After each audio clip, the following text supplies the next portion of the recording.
Vamos lá, galera. Aula de como lecionar o Aprenda a Investir o Seu Dinheiro, módulo 1. Se liga. E se você tiver alguma dúvida, manda pra gente. Bom, você começa aqui, caso você ache legal falar sobre você, seu nome, formação, certificações, redes sociais. Tem gente que às vezes vai ter muita vergonha de falar sobre si, ou às vezes você sente que você não tem uma história tão legal para ser contada. Tipo, Bruno, eu não tenho formação, eu só tenho Ancor, eu sei lá. Se você sentir, você deleta esses slides, não tem problema. Mas, né, acho que todo mundo tem um pouquinho de história a ser contada. Conte aqui mais sobre você. E aí, principalmente, porque lembra, a gente não está aqui só lecionando, a gente está aqui preparando o terreno para realizar a prospecção desse cliente. Então, precisa ter aqui, até para aumentar a sua autoridade, o nome da corretora com os big numbers da corretora. E aí, pegue no site da sua corretora ou peça ajuda aí para os colegas, né, os big numbers da corretora. Então, sei lá, a XP tem 1 trilhão sob custódia, 22 anos de história, o Safra tem 160 anos de história, tantos bilhões sob custódia, tantos profissionais, tantos funcionários. Enfim, coloque ali os big numbers da sua corretora para dar aquele impacto. Você pode até colocar uma fotinha ali bonita da sua corretora para chamar a atenção e a gente repete a mesma coisa para o escritório de investimentos, beleza? Big numbers, qualquer coisa pede ajuda para o escritório. E aí aqui na distribuição de investimentos do mundo, nós vamos falar, né, nós vamos falar aqui que hoje no Brasil a maior parte dos investimentos ainda ficam nos bancos, né, nos bancos tradicionais, nos bancos de varejo. Se você for de um banco de varejo pode tirar, tipo, é do Safra, talvez dê para tirar isso daqui, mas quem é de corretora principalmente pode usar aqui, que só 1% está dentro das corretoras, a maioria ainda está dentro dos bancos, né? 1% só tem assessoria de fato e a maioria fica no modelo tradicional e isso vai mudar, né? A gente vai chegar mais perto dos Estados Unidos. E aí a gente pode falar aqui, né? Hoje no Brasil são 19 mil assessores de investimentos, nos Estados Unidos são 337 mil Financial Advisor, né? O AI de lá. E aí a gente pode falar, né? Dar a ideia, a gente fala para o cliente que, ou seja, cada vez mais as pessoas investirão através de assessores de investimentos ao invés do gerente do banco. E aí a gente mostra os conteúdos, panorama dos conteúdos, então o que vai ter nesse módulo, o que terá no módulo seguinte, principalmente quando você for fazer o completo de 16 horas, né? Isso é importante. Ah, Bruno, eu vou fazer só o de 8 horas. Aí você apaga esse slide e junta tudo no mesmo, tá bom? Quem for fazer de 4 horas, mesma coisa, galera. Qualquer coisa, pede ajuda para nós. Aí aqui é legal, o que esperar do curso? Então você fala essas coisas pro pessoal, bem animado. Eu até coloco aqui, ó, ficar menos dependente do seu gerente ou assessor.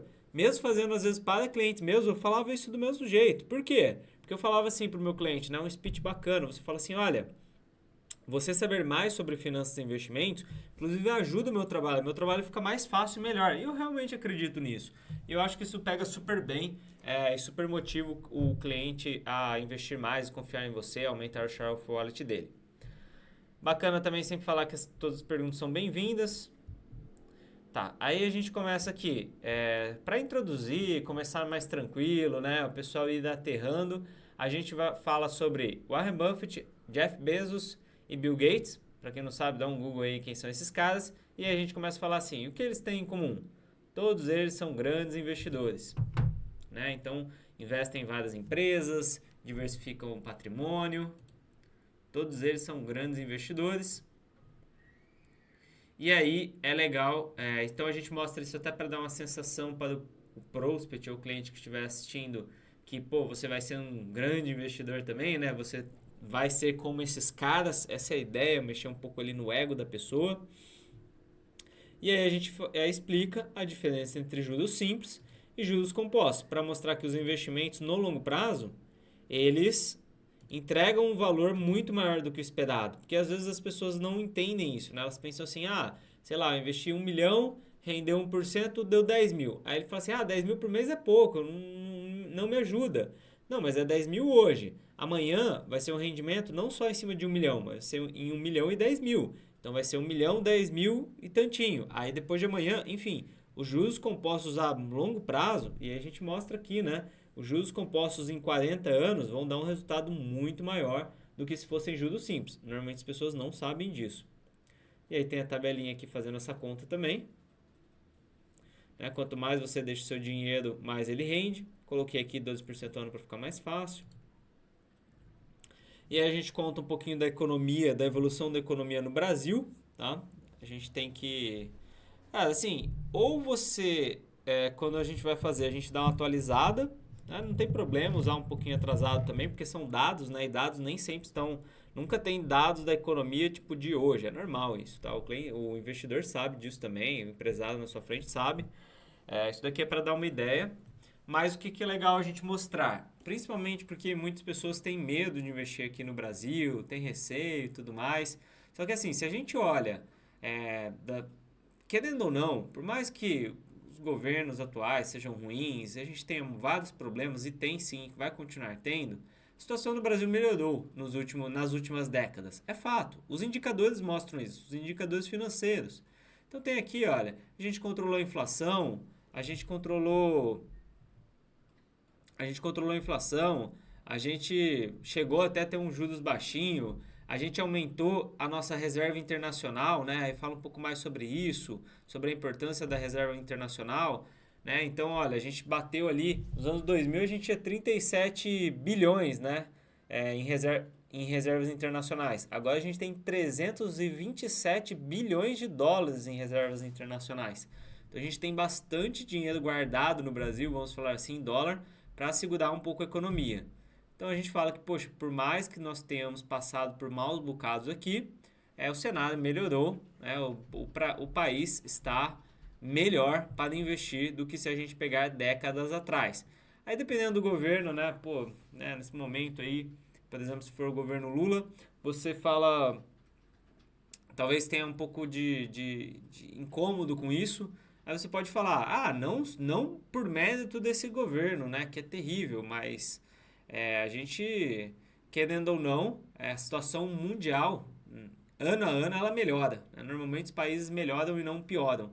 Então a gente tem cada vez mais um país melhor, por mais que a gente não tenha política tão agradável, né? Tem que sair um pouquinho na lateral. E é legal sempre mostrar o relatório Focus do Banco Central, né, que são as expectativas de mercado. Sai toda segunda-feira. E aí a gente fala da inflação. Explica ali os efeitos da inflação, né, que muitos brasileiros têm o trauma ainda da inflação. Então a gente sente isso no dia a dia, né? Em 2006 uma coca de 3,50 era de 2 litros. Hoje é uma lata. Acho que a lata está mais cara até, né? Mas só para ter uma base. Isso é legal para a gente mostrar que depois a gente vai ter que proteger nossos investimentos da inflação. É aí que tá, a gente está plantando o cenário principalmente para o módulo 2, tá bom? Isso daqui é uma introdução para eles... Porque às vezes, gente, qual que é a ideia? Às vezes, a pessoa na sua frente, ela não entende nada de economia, ela não entende... Às vezes tem gente que não entende o que é inflação, não entende o que é juros, não entende absolutamente nada disso daqui que a gente fala. Pra gente até é difícil entender, né? Porque é nosso mundo. Mas muitas vezes para o nosso prospect, para o nosso cliente, ele é 100% leigo nesses assuntos. Então é importante a gente dar uma boa introduzida.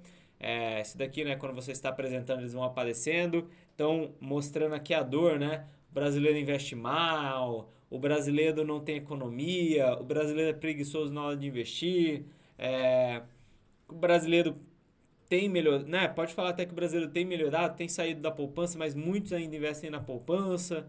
Enfim, aí pessoal, nesse slide a gente compara investimentos e imóveis. Por quê? Porque o brasileiro, ele investe bem em imóveis, ele investe do jeito certo.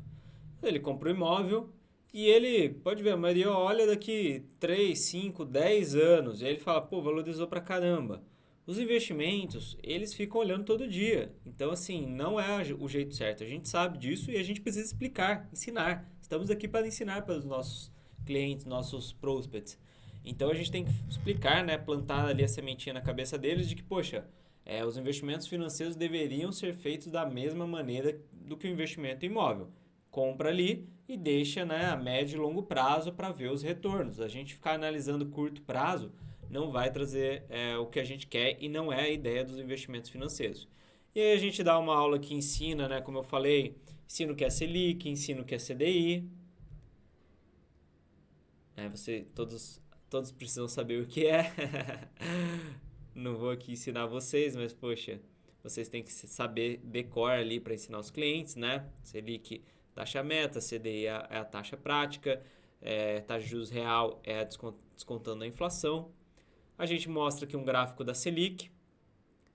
Sempre legal mostrar essa evolução. Deem um Google ou peçam para a gente ajuda aí caso tenha mudado. E aí a gente fala, né? O Brasil hoje sempre foi, né, o país de juros, né? Então, isso tem um lado negativo, né, do custo país, mas isso tem um lado positivo que investimentos de renda fixa rendem bem também. E no mundo todo a gente tem uma subida de juros. Subiu aqui, subiu nos Estados Unidos, subiu na Europa, na Alemanha. A gente está num movimento de alta da taxa de juros, né? Explica esse cenário para eles e explica o que significa, né? Taxa de juros baixa, crédito mais barato, aquecimento econômico, expansão do consumo, aumento dos preços. Taxa de juros alta, retração do crédito, enfraquecimento da demanda por dinheiro, diminuição do consumo, decréscimo dos preços. Então é legal a gente ensinar isso daqui para os clientes, até porque vai afetar nossos investimentos depois. Falar sobre a inflação. E aí, aqui, contar essa historinha para vocês e vocês contam para o cliente de vocês também, tá bom? Uma vez um amigo meu, contei essa história como se fosse de vocês. Ela é minha, mas vocês podem usar a história. Ou deleta esse slide caso vocês não queiram. Expliquem de outro jeito a inflação. Mas uma vez um amigo meu, ele fazia administração, né? Eu economia, ele é administração. Ele trabalha na XP, inclusive, hoje, internamente ali. Ele é head de uma área lá da XP. O nome dele é Marcelo, né? O Marcelo virou pra mim e falou assim... ele falou, cara, me explica a inflação. Ele falou, eu não entendo. Por que não é bom, por exemplo, o governo, alguém jogar dinheiro na economia? Aí eu dei esse exemplo para ele, né? Que foi o que eu pensei na hora. A gente tava, sei lá, tomando um café, tomando um chopp, almoçando, alguma coisa assim.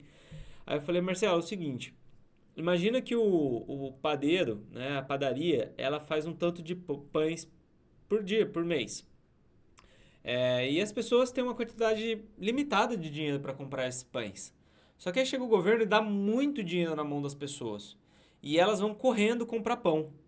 Só que o problema disso é que o trigo, ele vem dos Estados Unidos pelo Porto de Santos. E o Porto de Santos não tem capacidade para receber todos os navios de uma vez e as estradas ficam também congestionadas.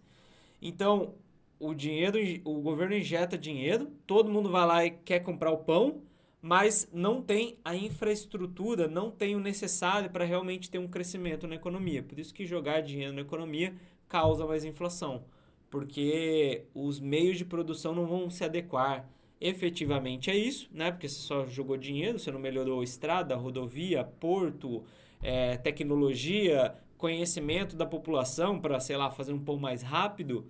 E aí no final, todo mundo tem mais dinheiro, vira um leilão e o negócio fica mais caro. Isso é inflação. Bom, foi assim que eu contei para o Marcelo e é assim que vocês podem explicar para o cliente de vocês. Ou às vezes dá um YouTube e procura algum outro jeito legal de explicar a inflação também. Mostrar o histórico inflacionário do Brasil, acho que sempre legal, né? A gente vem em uma curva até, teve ali um pico em 2021, mas muito por causa da pandemia, mas a gente vem melhorando, né? Eu acho que a gente vem melhorando, querendo ou não. Esse é o fato, por mais que tenha problemas no governo.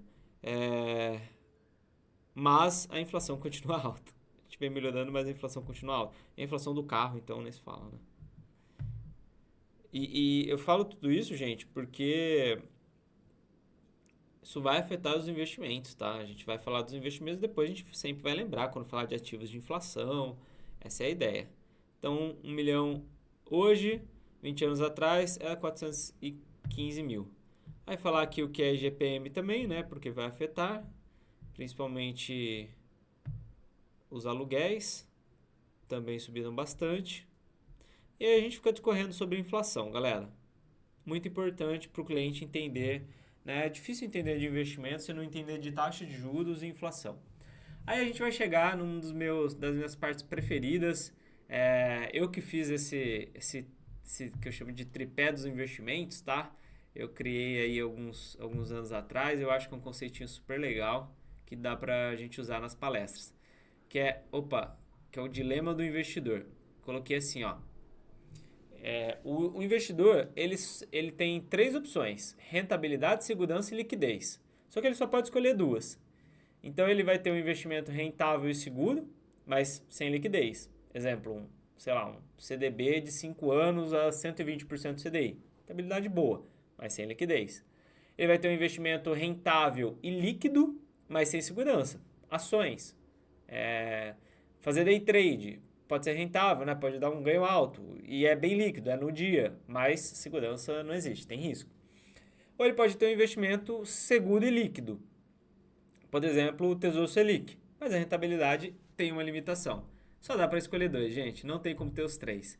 Muito importante, né? Muito legal, né? Essa ideia. E extremamente importante o cliente entender isso. Por isso que eu falo, os clientes de investimentos, os prospects que fazem o nosso curso, que aprendem com a gente, eles são os melhores clientes, eles trazem mais share of wallet com a gente. Por quê? Porque inclusive eles entendem dos investimentos. Aí você mostra esse conceito, né? Explica isso que eu acabei de falar. E aí, eu coloco aqui para eles fazerem uma simulaçãozinha, né? Então eu falo, tentem fazer aí, cada investimento desse, onde é que fica? Tesouro direto, vocês acham que é qual? É baixo retorno, é baixa segurança ou baixa liquidez? Eu faço uma dinâmica ali para o pessoal se mexer um pouquinho, né? Senão você fica falando ali por horas, por muitos minutos seguidos. Você cansa, então é uma forma de você descansar também. E o seu aluno também pode ter uma interação para ele tentar. Fala, não tem problema, a gente vai aprender no próximo módulo, mas vamos tentando por enquanto. E aí, galera, eu explico o risco. É legal, vocês vão explicar risco, né? Bem dizendo. Então, a gente vai chegar aqui e a gente vai falar assim, pessoal,